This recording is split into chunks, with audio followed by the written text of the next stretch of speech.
తిరుప్పావై 16వ పాసురం నాయకనే నింద్ర నందగోపన్.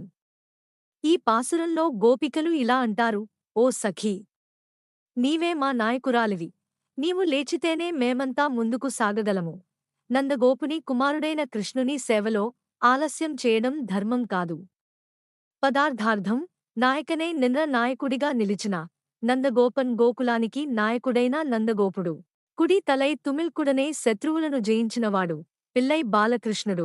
నోము మార్గళి వ్రతం నడక్కవే క్రమబద్ధంగా నిర్వహించడానికి భావం భగవంతుని సేవలో క్రమశిక్షణ అవసరం. నాయకత్వం కలిగినవారు ముందుండి మిగిలినవారిని ప్రేరేపించాలి. లోతైన భావ వివరణ 1 భక్తిలో నాయకత్వం అంటే ఏమిటి? ఈ పాసురం చెబుతుంది: నాయకత్వం అంటే అధికారం కాదు, బాధ్యతతో ముందుండటం. ముందుగా లేచేవాడు, నియమాలను పాటించేవాడు, ఇతరులను ప్రోత్సహించేవాడు. అదే నిజమైన భక్త నాయకుడు. 2 క్రమశిక్షణ లేని భక్తి నిలబడదు. భక్తి అనేది కేవలం భావోద్వేగం కాదు.